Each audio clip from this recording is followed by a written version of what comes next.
Welcome back to Valerie's and Roman's little Potterworld. As mentioned last time, we want to have a more close look to the Great Hall now again. So it was more than 2 years then we started with the improving the Great Hall.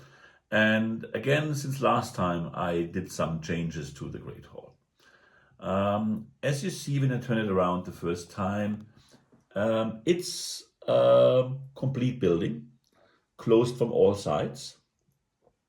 And it's based on the classic Great Hall from Lego, the 75954 from 2018. As you know, 2 years ago I bought a second set, which allowed me actually quite easily to close this side as well, because you have all the parts. The instructions help you do the windows and everything. So this was quite easy back then. It opened on that side as well because this was the open side on the Lego design. But after a while, it turned out that it's actually quite difficult if you have a large tower here. It gets into the way with that. So the biggest change to my last discussion was we added as the most recent addition this balcony here, which you also find in the Hogwarts castle set of Lego, which, as you will see in a moment, adds a few more complications. We have a little indication of that house or room where Mr. Filch and his cat live. We have a smaller version of the great courtyard here around.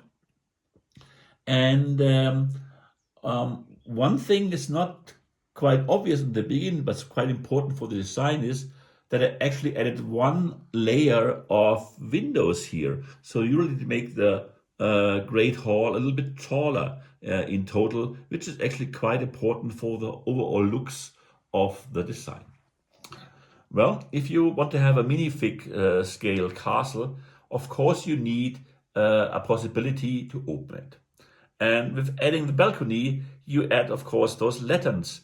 And this is, constant nuisance because you totally rip off all those lanterns all the time. But you also have to, think of how to open the Great Hall with all the lanterns.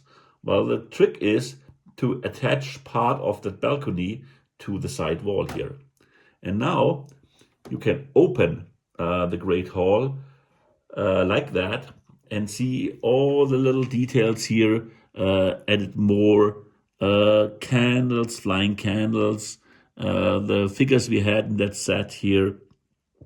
And of course you have now all 4 banners hanging from up there, and it's all very nice.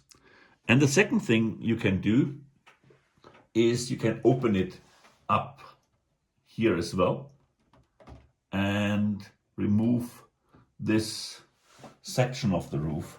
And now you have a completely modular Great Hall with a chimney, which is was added lately here.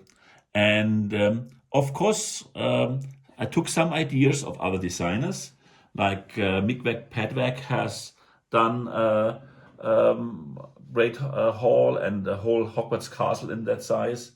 Then there's 2 Bricks Official. They are all on rebrickable with instructions, but this thing is even bigger than mine here at the moment. And Gobsmack has gone the other way around, coming from the green side, because that's the main problem that we had, and that is gave us this huge delay of 2 years. Because after we have done the Great Hall in that design, Lego completely changed the design of the Hogwarts castle to the more childish green roof, little rooms, modular design approach, which is very much incompatible with that approach here. In the next videos, I can show you what we tried to get the 2 worlds together, but it makes things very, very difficult. This design here is inspired quite a bit of the works of DunkandEggbricks. He doesn't have any instructions on rebrickable, but he has done the Great Hall in several iterations. He has done a quite similar courtyard, which actually was very similar in the beginning, but with the last change, I changed the windows because I thought this design is nicer. And of course, if you look at, well, opening very intelligently a version of Hogwarts, then Sanchez is on YouTube certainly the one to look at. He has an enormous Hogwarts castle with very, very intelligent ways of opening. Talking about opening here, well, that mechanism I showed you is not the end of it. It's made completely modular, so you can lift up that part and it reveals a large empty room at the moment, but it will be used for Hogwarts kitchen soon. All the parts are already here, and the same thing is possible with that part here. So you have an entrance area, probably a storage area will go into here. This is what we have on our list for the next plans. And I like it a lot that you can open it with a few things and still have a wonderful closed MOC for displaying wherever this huge thing will go in the end. And as you saw last time, we added some more water here to resemble the current style, which we like quite a bit, of the boathouse. And as you remember, this attaches quite nicely to that area here. So as you see, this now fits quite nicely with the rest of the castle. And we hope to show you soon the next steps. So obviously the tower is the next thing, and the quad, as it's called, the large courtyard, which is the next huge building here. Then of course we already have some first tryouts for the bridge and the other part. So we try to get to a complete castle as we have it from Lego in the minifig, in the micro figure scale, and let's see where we go. We all eagerly await what Lego comes up with for the upcoming weeks, how their new Great Hall looks like, and if they, well, can beat our design for the MOC of the Great Hall. I turned it around the last time for you, and hopefully you like it.